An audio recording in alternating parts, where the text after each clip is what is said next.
Very excited now to be joined by my friend, Dr. Layne Norton. He is, and I'm going to get his full bio correct, PhD in nutritional science, co-founder of the Carbon Diet Coach nutrition coaching app. A Carbon, by the way, product that I use. And Layne, you and I go way back, but for our purposes here, what I wanted to have you on to the show for is to break down all of this discussion that's bubbling up right now to the highest levels of the US government around seed oil. So more recently, and cane sugar Coke as well. So let's put this up here on the screen. This is the latest, quote, MAHA victory from Secretary of Health and Human Services, Secretary Kennedy, endorsing here Steak and Shake, who's saying, starting August 1st, Steak and Shake will offer Coca-Cola with real cane sugar in glass bottles. America deserves the best. They're branding themselves Make America Healthy Again, RFK Jr.'s signature slogan. They previously, this fast food chain had replaced, quote, seed oils with beef tallow fries, presenting themselves as a healthier option. Now, since you are a PhD in nutrition science, and you've given hours of content, you've reviewed all of the data, I just want you to break down at a nutritional science level whether this is a, quote, healthier option for people to be drinking cane sugar Coke as opposed to high fructose corn syrup Coke, having fries that are cooked in beef tallow versus having fries that are cooked in seed oils. So you made a good point, which is it healthy compared to? Yeah. Because that's really what we want to know. And first off, I want to say that I'm glad that people in U.S. government are taking an interest in health and nutrition and promoting health-promoting behaviors. Unfortunately, I think people's personal biases are really getting in the way here. And this is something I think with RFK is going on is known as a naturalistic fallacy, which is if something occurs in nature, it must be better for us. And in some cases, that's true. But in some cases, we have plenty of man-made things. Take whey protein, for example, which is an ultra-processed food, but has been shown to reduce levels of inflammation, improve glucose control, improve, I even think, levels of liver fat, and basically metabolic health. So I think we got to be careful with lumping things into big categories. Now, when it comes to replacing high fructose corn syrup sweetened beverages with cane sugar, again, the only reason I can think that people would think this is healthier is because cane sugar is natural. Yeah. Biochemically, there is very little difference between cane sugar and high fructose corn syrup. Cane sugar is sucrose, and sucrose is 50% is a disaccharide, which is a glucose molecule linked to a fructose molecule. So 50-50. High fructose corn syrup is 55% fructose and 45% glucose. So if you're telling me that a 5% difference in fructose content is somehow going to change our nation's health, I would say that you're basically putting your energy into stuff that is not going to make a darn bit of difference. And I'm looking at right now dozens of randomized control trials in humans where when they substitute high fructose corn syrup in a 1-to-1 ratio with other sugars, there's zero outcomes that are different in terms of body weight, body fat, liver fat, metabolic health, insulin resistance, because it's still sugar. Right. And even if you want to go down that road, I mean, people make a big deal out of sugar, but the reality is our sugar intake has actually declined over the last 20 years while obesity has continued to rise.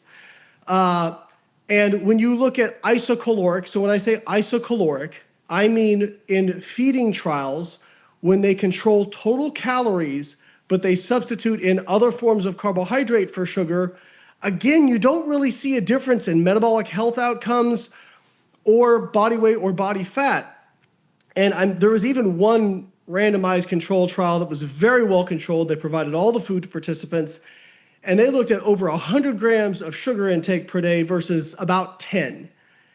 And same total calories, protein, carbohydrate, fat intake was still the same. And they found that both groups lost basically the exact same amount of body fat and all their blood markers improved in both groups. Now, I'm not saying that eating sugar or high fructose corn syrup is a good idea. Right. Because it is not satiating and people overconsume it. And so, if you're going to eat a lot of sugar, it's not like people drink a Coke and they go, well, that was 40 grams of carbohydrate, so I'm going to skip pasta tonight. No, they just take it in on top of whatever else they're eating. So I think the real damaging messaging here is that somehow, because you've substituted in cane sugar, you haven't reduced overall calories, that this is healthier. It's not. It's not. There is no evidence this is going to make an actual difference for people. And I think the uncomfortable truth, and I default to something called Occam's razor, which basically the lay interpretation is, when all things are equal, the simplest answer is usually true. The average calorie intake in the United States of America is 3,540 per day, and the average physical activity is less than 20 minutes per day, and that is why we have a health crisis, and people don't want to deal with that uncomfortable truth and the responsibility and accountability that comes along with it. Right, and I think that's such an important point. And Layne, every time I try to bring attention to this, and to be clear, I agree with the message, make America healthy again. I think it's great, but I'm told very often that cane sugar Coke is better than drinking Diet Coke, and that it's not about the calories, Saagar. It's all about the ingredients. And so I would love for you to basically get into that, because they are rejecting not only a message or a theory of thermodynamics, not the law of thermodynamics, not theory, right, about calories in and calories out. They're accepting a framework in which the, quote, chemicals, the pesticides, the ingredients are themselves responsible for the health crisis that we find ourselves in America,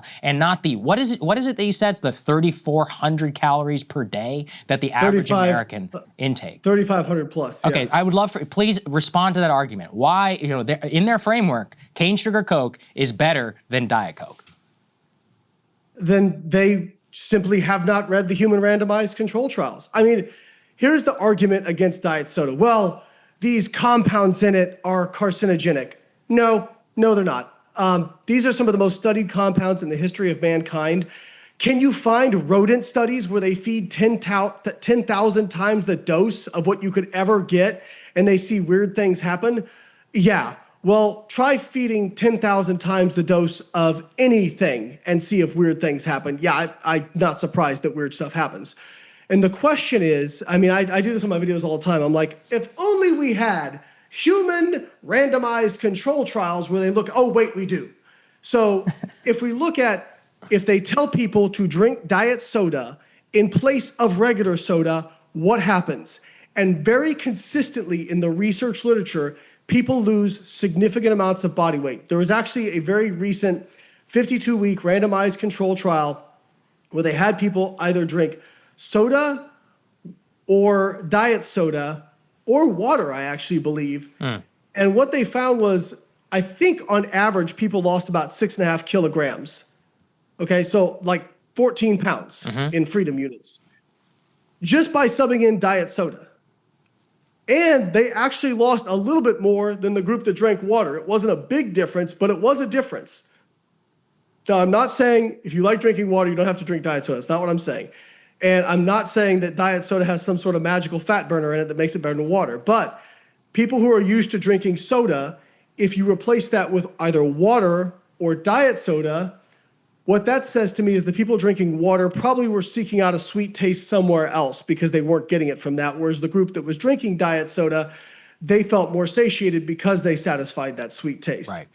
And then if we look in the meta-analyses, we basically see that diet soda, there was one looking at glycemic load, because some of these people will say, well, diet sodas release insulin and et cetera, et cetera. No, they don't. They don't. In fact, the conclusion of a recent meta-analysis of dozens of human randomized controlled trials basically said that diet soda basically had the same effects as water, okay? And we do see, because people lose weight, not because of anything magic, but people's HbA1c goes down, which is a marker for insulin sensitivity.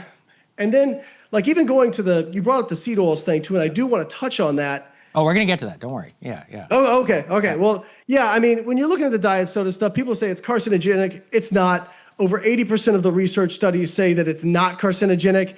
And the 10% that say maybe, and the other 10% that say, like, yes, it's always either weak epidemiology association data or it's in animal studies giving super high doses. And I'm even thinking about one epidemiology study from Spain that was 100,000 people, got a lot of press about 5 years ago.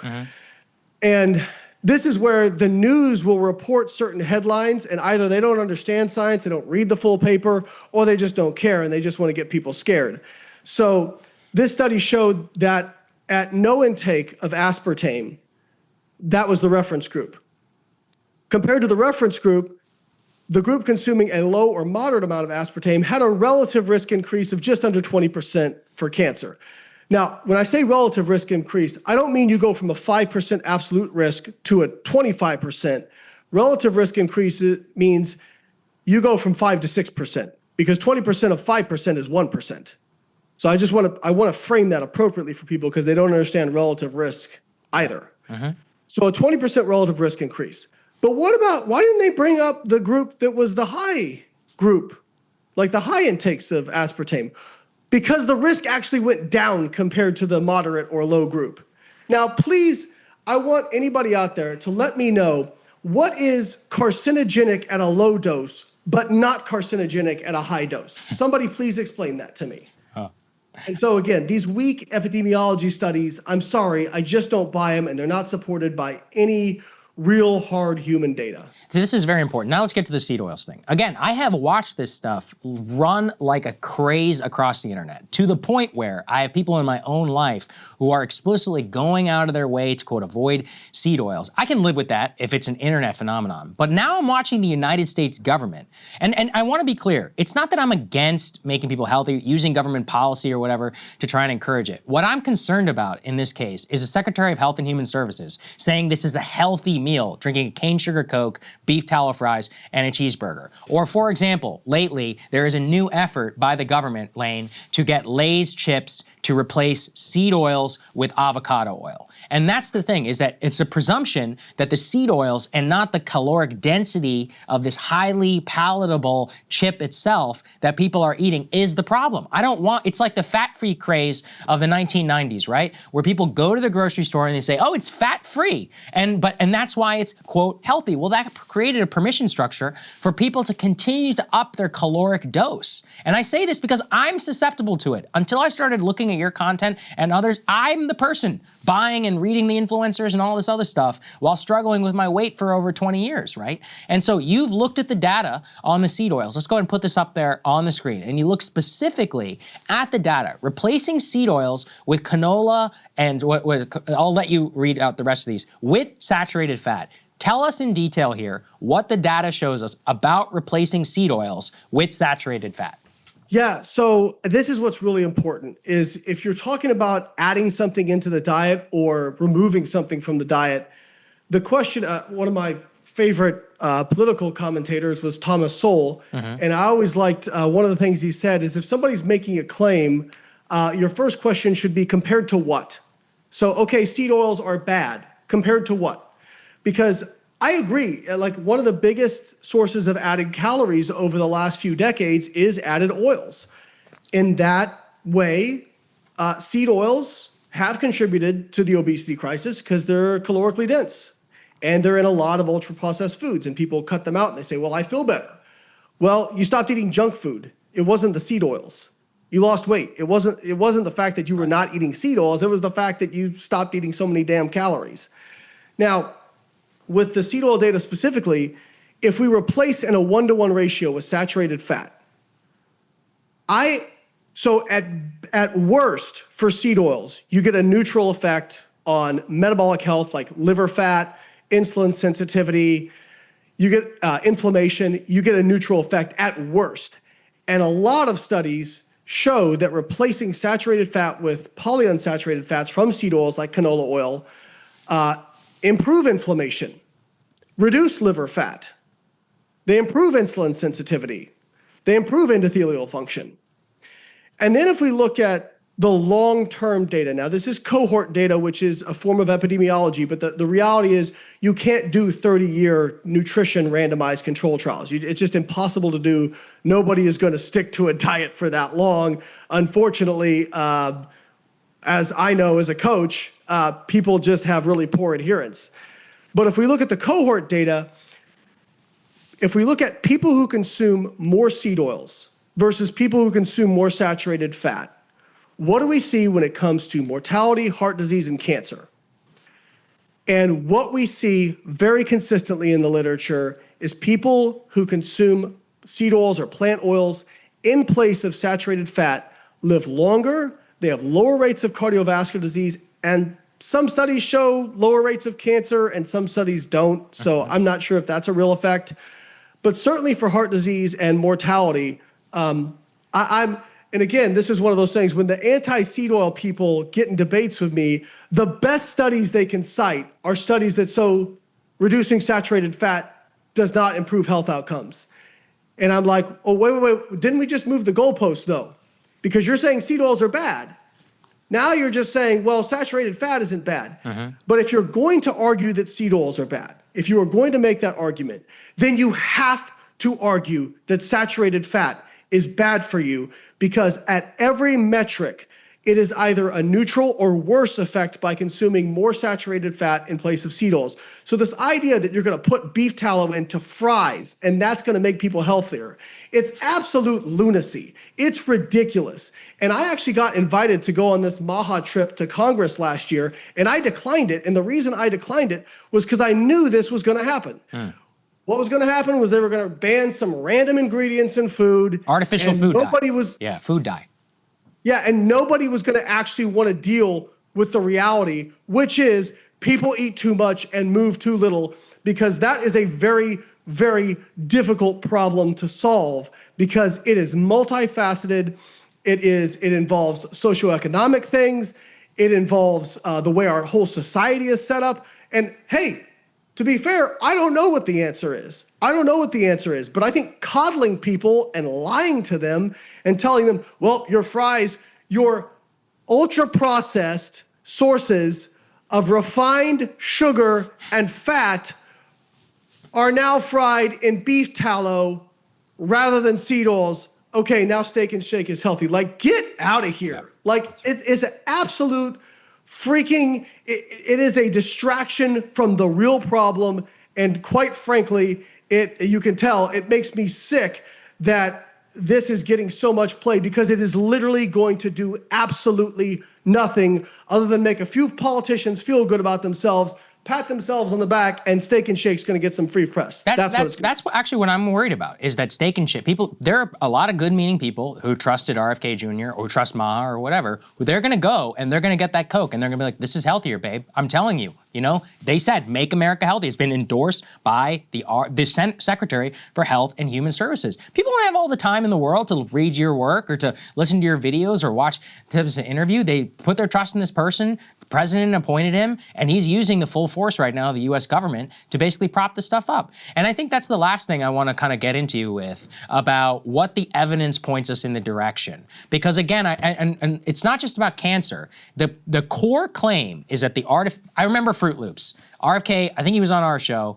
and he's talking about Fruit Loops. He's like, in Canada, they don't have food dye, right? And I checked the macros, and actually, they're basically the same. The macros, in terms of the sugar for Fruit Loops, so like the core, proposition being put forward is that the problem with American Fruit Loops is the fact that there's food dye in it, as opposed to all of this sugar, right? And that you're feeding this to your child for breakfast, and whether that is a healthy choice or not. So then it gives companies the easiest out in the world of like, oh, sure, we'll put it in avocado oil, whatever. Yeah, maybe our marginal cost will go up, but then people will actually buy more of it because they think it's healthy, as opposed to what you just talked about here. It's all about this calories. And, that's really the final thing I'd like for you to get into is I was talking with Andrew Huberman, our mutual friend, about how GLP-1 drugs kind of did prove the proposition of calories, calories in, calories out, right? It's like people take the GLP-1 drug, Ozempic is what I'm referring to for the layperson, and they stopped eating more. They not only lost weight, they got all their biomarkers are trending in a much better direction, especially for people who are obese. It didn't have anything to do with pesticide. But I know a lot of people on Ozempic, they eat a ton of junk food. I went to Japan, one of the healthiest countries in the world. Do you know how much deep fried food that they eat in seed oil? They're all skinny, they look pretty good, and they live a long time. And a lot doesn't seem to have anything to do with seed oil. It has a lot to do with caloric intake. So that's the final thing I'd like to tee you up on. Yeah, I mean, I'm not saying that calories are the only thing that matter. I want to be very clear. There are some other things that matter. But in terms of the big rocks that you can pick up, to put your focus into. It's the biggest thing that matters for, at least for metabolic health and losing weight. I mean, you want to talk about something being toxic. Too many calories are toxic because at a certain point, you only really have a few places to dispose of excess glucose and lipid. And that is liver can store a little bit of glycogen and fat, muscle can store some glycogen and fat. But your biggest depot is your adipose tissue. But your adipocytes, your fat cells, can only reach a certain size, about 100 microns in diameter apiece, before they become essentially non-viable, where you've run out of places to put it into, and now it starts backing up into the bloodstream, and that's why you have elevated blood glucose, blood lipids in people who have type 2 diabetes and compromised insulin sensitivity. And so what are you going to do? You got to make space somewhere where your body can make more fat cells, but that it never does it at a rate that can catch up to the excess lipid and glucose that's in the bloodstream. And so if you just exercise. Okay, you don't even have to lose weight. But 16 weeks of resistance training in obese men with type 2 diabetes was shown to improve insulin sensitivity by 45%. Wow. Okay. Yeah. We saw in the lab I was in graduate school, lab of Don Layman at University of Illinois, he was doing a human randomized control trial in women and basically saw people's blood markers when they lost just like 10, 15 pounds, they saw them start to resolve almost immediately. You don't need to do a ton of exercise or lose a ton of weight to begin to get metabolically healthy. It will happen relatively quickly. That is your body's natural state. And honestly, it takes pushing it past a really ridiculous point to get to where we are. But that's where we are, because you can not only in the 1950s, we had ultra processed foods. We had cakes, cookies, yes, but you had to go to the bakery. You had to make it yourself. Now you don't even have to wait. You can just get on DoorDash, have somebody pick it up from the Circle K and bring it to your house. So these are the problems we're dealing with. And you mentioned it.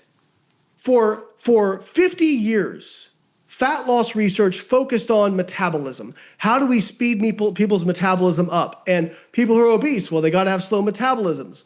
Or people with type 2 diabetes, they got to have slow metabolisms. Not only does the research not support that, people with type 2 diabetes or people who are obese have, if anything, faster metabolisms than people who are lean when they actually put them in a metabolic chamber and measure them.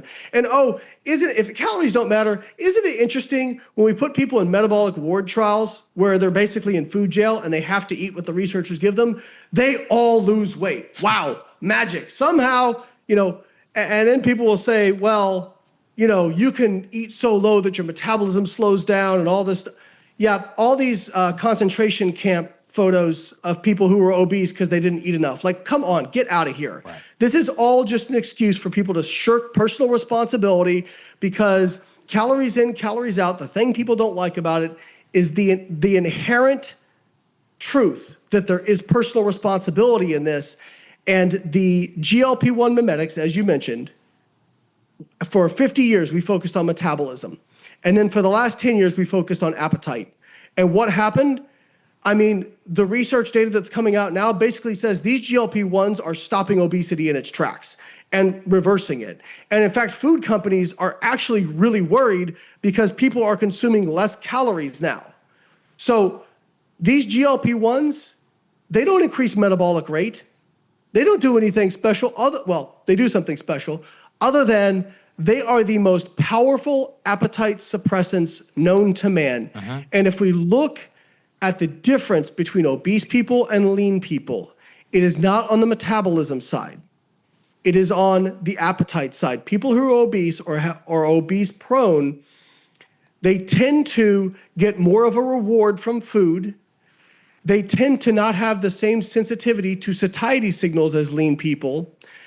And they also tend to dissipate less energy through spontaneous movement compared to lean people. So just to explain what that is briefly, you have like a certain amount of movement you do without even thinking about it, like fidgeting, like what I'm doing with my hands right now. This would be considered non-exercise activity thermogenesis, postural movement. those little bitty movements actually add up quite a bit over the course of a day. And we have seen very clear research going all the way back to the early 90s showing that people who are obese resistant phenotype, essentially, that if they overeat, they actually tend to just spontaneously, without realizing it or intentionally doing it, they spontaneously increase their physical activity to compensate for it. Whereas people who are obese prone don't tend to do that. Got it. Layne, this is so, so helpful. Last word from you. Where can people find your new podcast and all of your work? So you can find me as BioLayne on all social media platforms. My website's biolayne.com. And my new podcast is the Dr. Layne Norton podcast. I hope you guys will go check it out. If you want no BS, straight shooting truth, I give it to it straight without much frills. He certainly does, and that's why he is the GOAT of all of them. Thank you very much, sir, for joining us. We appreciate you, man. That's right, and he's ripped. See, Thanks, that's the buddy. other thing. Ripped with no steroids, no drugs, all natural, the hard way. And he actually tells you people how to do it. It's not easy. Easy to say. It's not easy to do it, but you at least show us the way that it can be done. Thank you very much, sir. We appreciate you. Thanks, buddy. Hey, if you like that video, hit the like button or leave a comment below. It really helps get the show to more people. And if you'd like to get the full show, ad-free, and in your inbox every morning, you can sign up at breakingpoints.com. That's right. Get the full show, help support the future of independent media at breakingpoints.com.